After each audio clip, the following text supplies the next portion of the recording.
What is a dystopia? Entering the search on Google brings up quite the schizophrenic bouillabaisse of ideas. Some toss subtlety out the window to stress a social commentary. Some use it as a pretext for mindless action, and no one really has a problem with that. However, few of them present their vision as something to look forward to. Except for cyberpunk. Isn't that weird?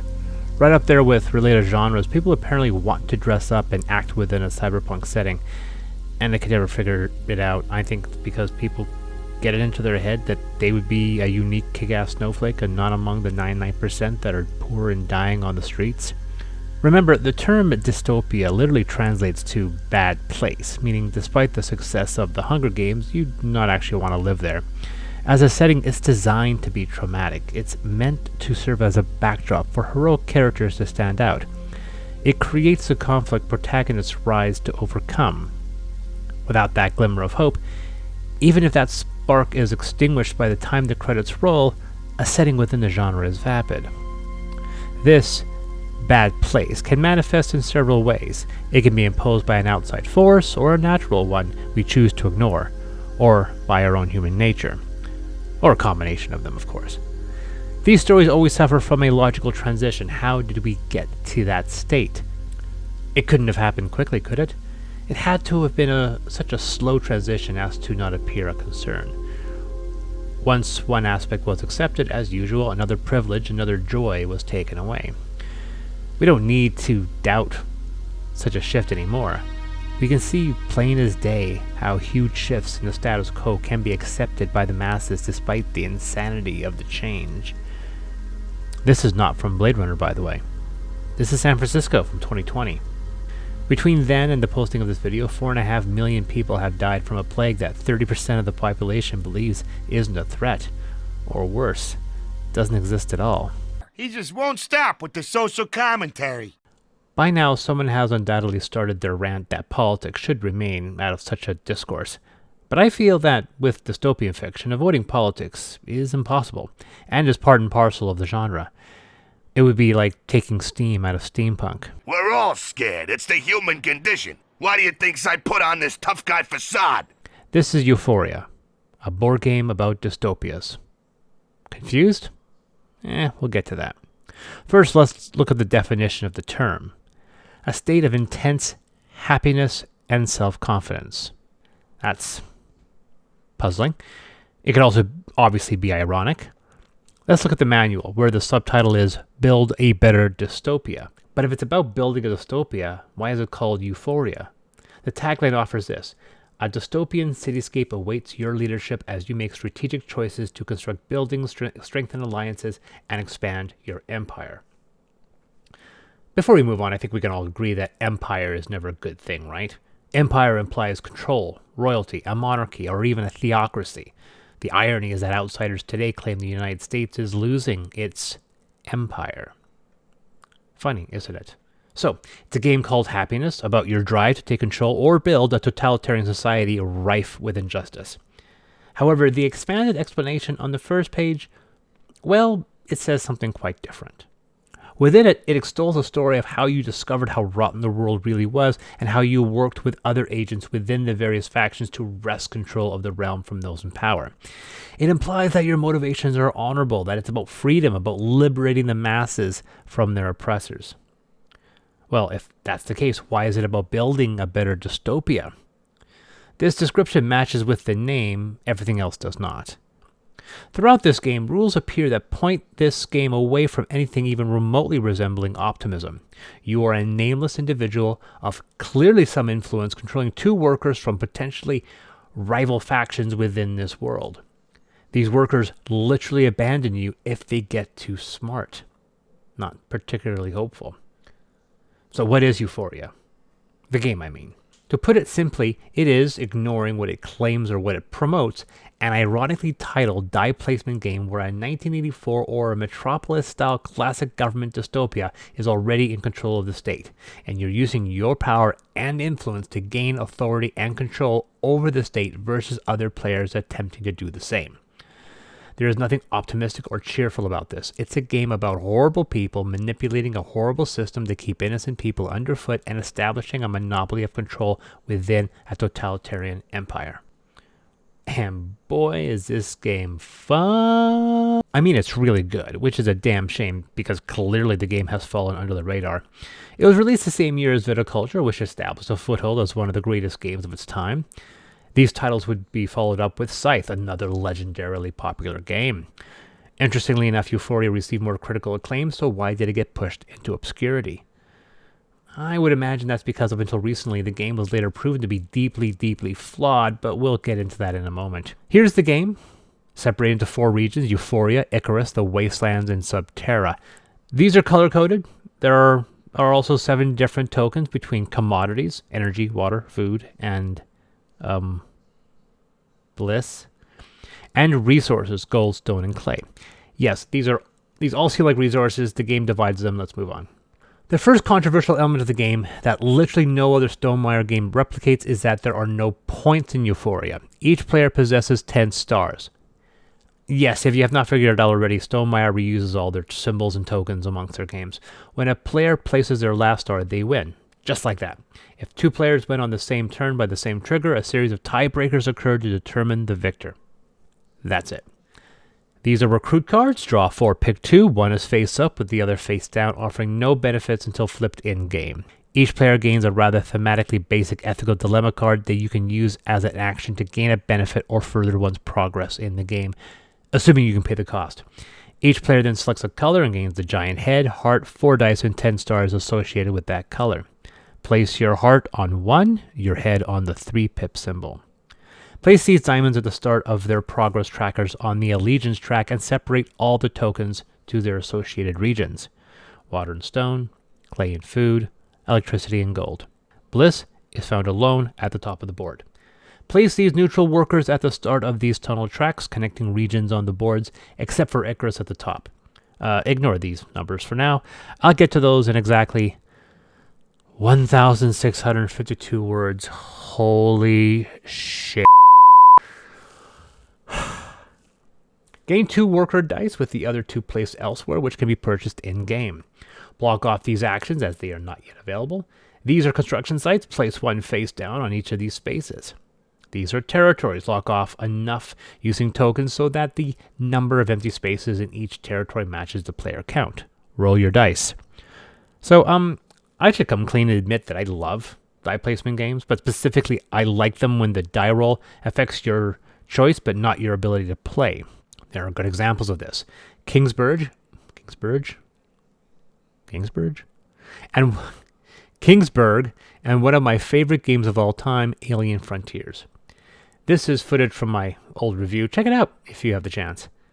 There are also bad versions of this, like Kingsforge, as I unfortunately discovered.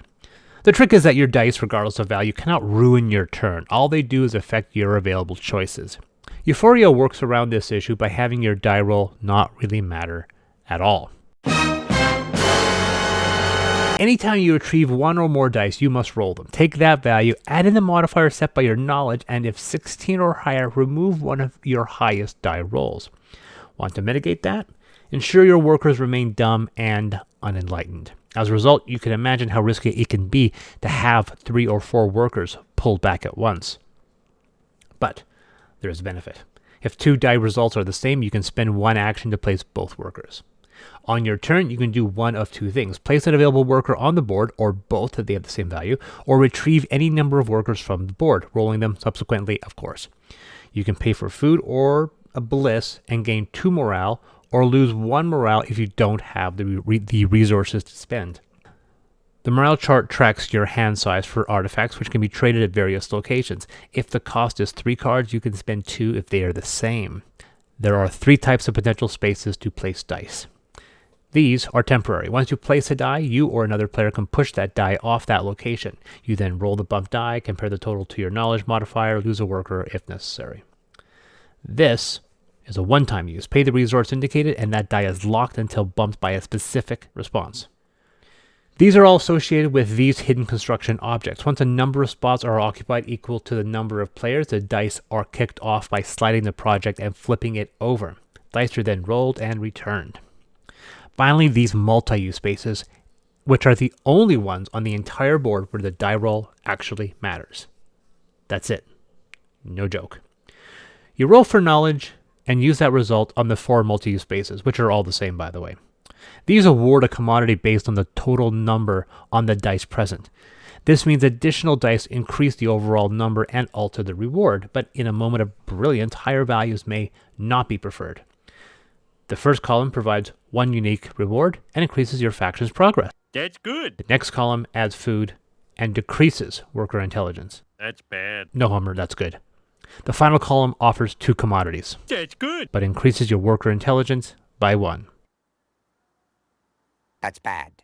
Can I go now? If you pay a resource on one of these tunnel spaces, you can choose your reward and move the worker closer to connecting one faction to another.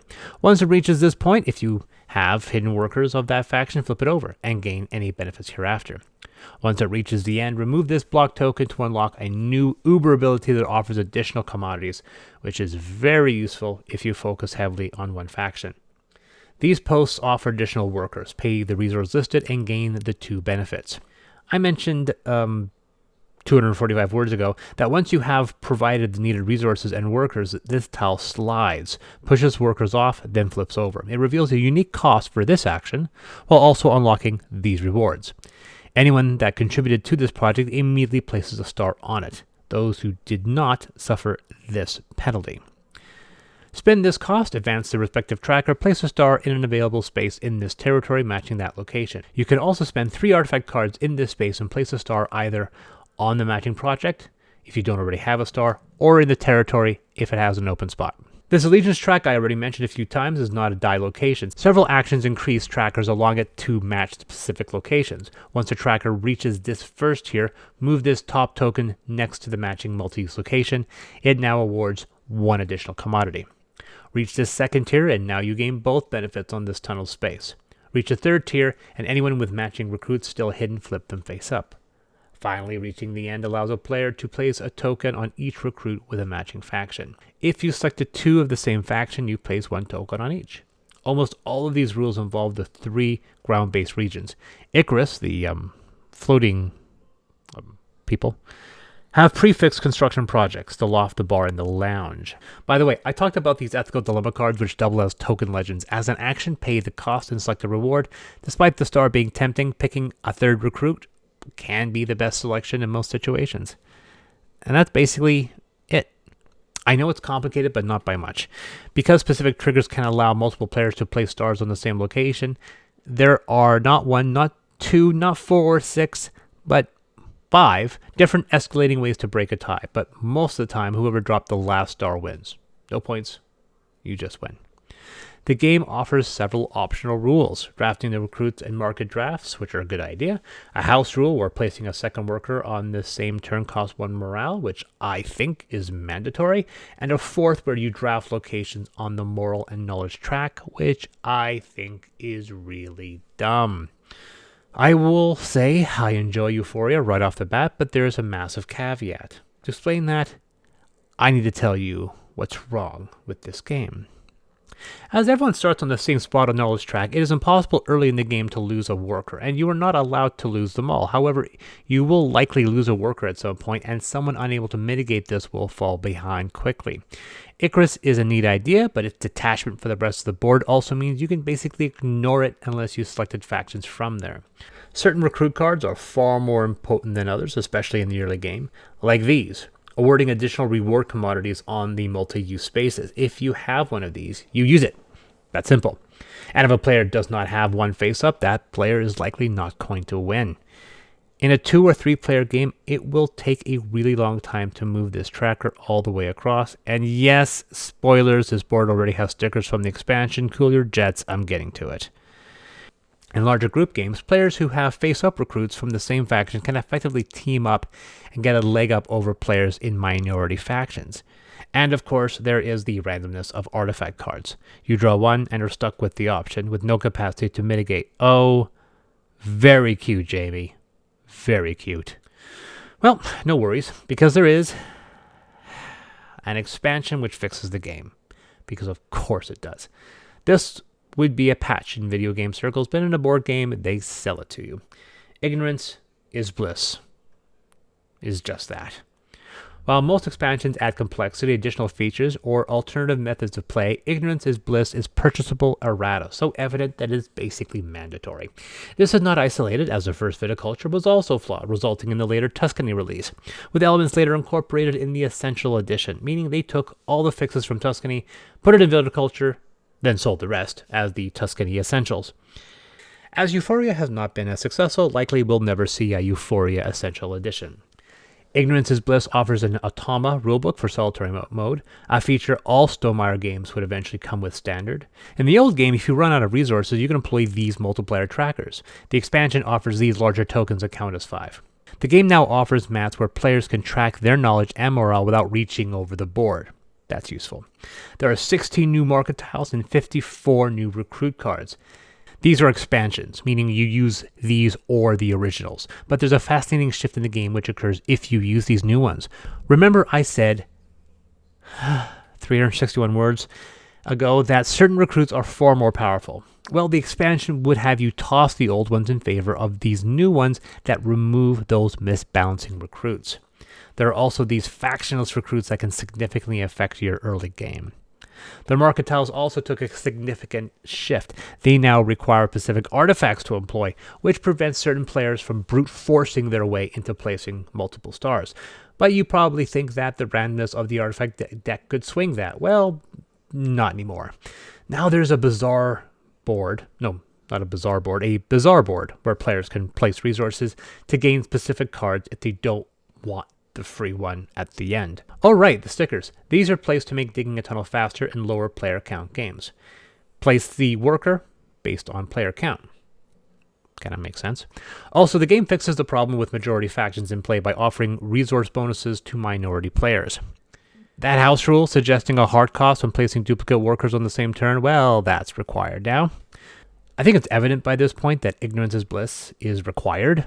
You really need these stickers, and implementing those new rules to balance influential recruits and stop game exploits is crucial. The game claims you cannot use the Market Bazaar if not using the new market tiles, but I disagree, as it mitigates randomness. I am saying that Ignorance is Bliss should be included in Euphoria. Considering there have been additional printings of the game, an Essential Edition should be realized by this point. Obviously, one watching this video can simply write the numbers on the board and implement the house rule changes, but I sincerely believe Euphoria should be played with this expansion. The big hiccup, looking at the game's history, is that, well, the expansion came out in 2019, right? More than 5 years after the original, meaning this game has been flawed on the shelf all this time. Kind of sucks. It's no shock that the expansion rates higher on Board Game Geek than the original. The expansion's Automa rules offer phantom players against 1 or 2 human players, which I imagine may point towards a possible co-op variant, but I haven't tested that yet. If so, I would certainly love that. Admittedly, this feels like a huge mark against the game, except I only received the game and its expansion a few months ago and never had the chance to experience the game with its bugs in full view.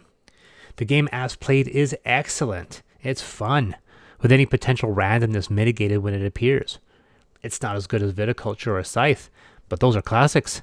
I would certainly put this game above Red Rising, or heaven forbid, Wingspan. Oh, get over yourself, that game is so overhyped. The use of game trays designs is fantastic, the components meaty with a lot of variation between plays. A few people have mentioned how solitary the game feels at 2 players and suggest employing the 2-player Automa to increase player interaction, but honestly, for those players that prefer low interaction games, this can be a good thing. You can elect a low interaction or a high interaction experience. I can only rate Euphoria as a total package with its expansion included. I'll give it an 8 out of 10. Certainly a fun game and one I'm looking forward to returning to. Now, if you can only have a game where a title like this is not ironic, can we have a game where we make a better utopia? Can we dream of a better world? Because at this rate, it may forever be a dream. Yeah. I just got depressed. This is Chris from Deus Ex Machina.